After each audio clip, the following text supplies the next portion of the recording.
Okay, guys, so I'm sitting here and I can't show my whole face because I'm doing my hair, and I like to just pop out with new hair. I don't like to really show the in between phases unless it's a thing, right? A video, like some beauty vlogger type shit.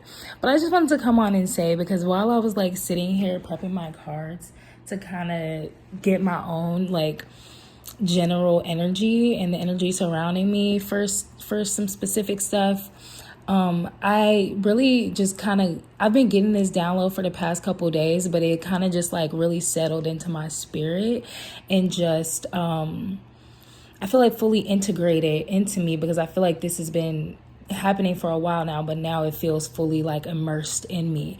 But I feel like when divine love and stuff like that comes out in my reads, like I feel like it is showing when divine love is showing up in our lives through friends, through connections, through lovers, whatever, through family, through colleagues, therapists, whatever. However, I feel like it also reflects mostly and most importantly, the divine love that we have for ourselves, like the way that we love ourselves. Like we should be so enthralled in the love that we have for ourselves. I'm starting to truly believe that while we're in that space, we're going to attract the very best things for ourselves. It's kind of like when parents love their kid, when they're so immersed in the love that their parents have for them. And I may not have a personal example of that like through and through, but like from my own birth parents, like there was moments with them individually that I definitely experienced that, and through other soul family and like soul parents and stuff like that. But it really just is a feeling that I've really honed in on. And it's like being so immersed in that self-love, in that divine self-love, that like you attract the best things for yourself. And it's easy for you to decipher what you want, what you don't want. And people will come into your life and they will offer you glimpses of what you want. And I'm starting to realize that for me personally, it feels completely okay for me to take a little bit of this. I like a little bit of this from this person and a little bit of that from that person, a little bit. But the trick is, or the milk and honey of it, or the most important meat of it, is to learn to not treat people like shit, like caca. Don't trample over, this is where people's beliefs come into play, and this is where you'll separate the wheat from the shaft.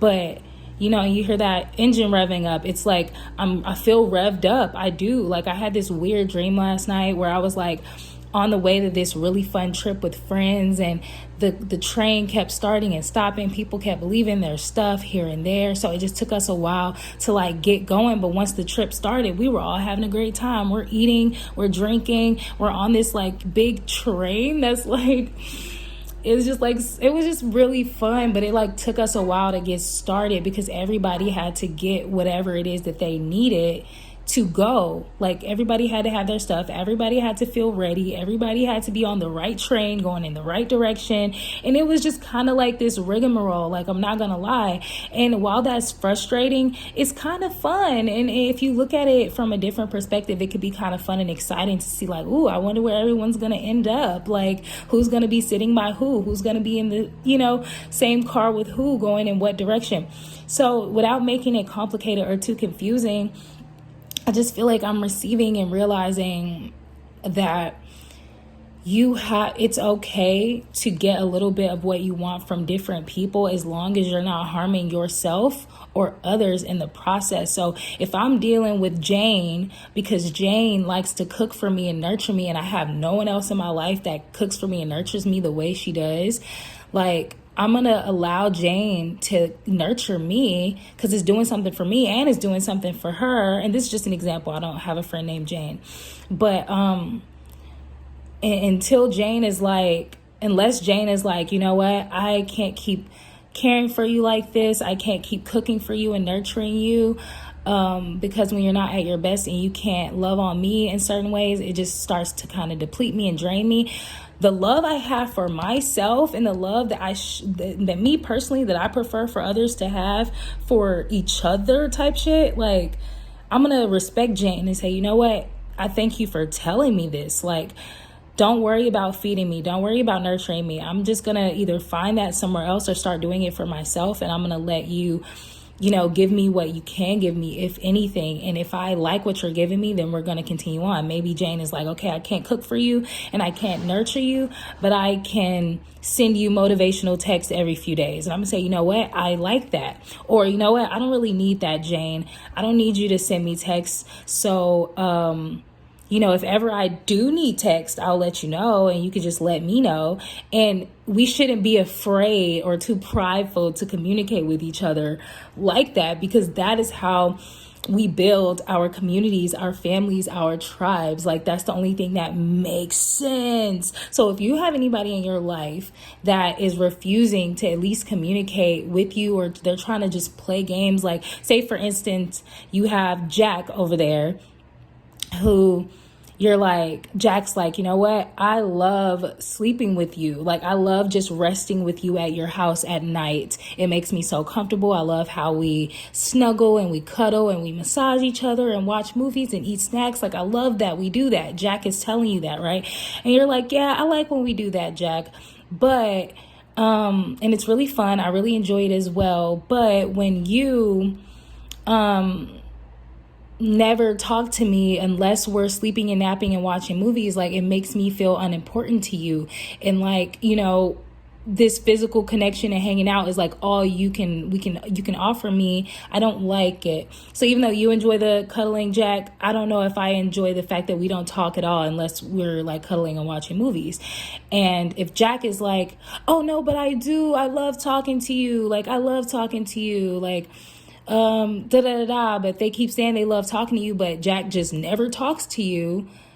It's like Jack is clearly not respecting you enough, and he's kind of loving himself in a selfish way and not a reciprocal way, guys. Like, Jack is not really respecting the fact or being honest about the fact of why, maybe Jack doesn't like talking to you because Jack thinks that the way that you communicate is too whimsical for him. Maybe you're too scientific for Jack. Maybe you're too deep for Jack, and Jack just likes superficial conversation. Instead of Jack just being honest because he loves and respects you and say, you know what, I'm not going to lie, when we're talking, you kind of make me feel dumb, and I'm still trying to figure out how to navigate around that. Maybe if Jack's a good person, he's going to say that. If Jack is selfish and prideful and an asshole and inconsiderate by nature, or allowing himself to be that way, he'll just say like, okay, he'll probably play games like, yeah, I love talking to you. Yeah, sure. We'll still talk. And he's saying that because he knows that he still wants that cuddle/sleeping time with you at night. And this is really just an example, guys, so don't read into that. But like, cause y'all are funny. But anyways, like, just don't deal with Jack if Jack is being real with you. Don't deal with Jack if Jack is going to keep acting like he's going to give you things to make you feel more comfortable in exchange for what he wants. So I hope that makes sense. I just really wanted to share that. That goes for not only lovers, but friends, family members, colleagues. Okay? Don't let anyone get something from you. It's like trade work. You're not going to trade somebody your favorite watch for a stack of Pokemon cards that you don't even care about. It has to be an equal exchange. Like, I'll give you my favorite watch if you give me those shoes. And if they can part with the shoes, then perfect. Give me the shoes, I'll give you the watch.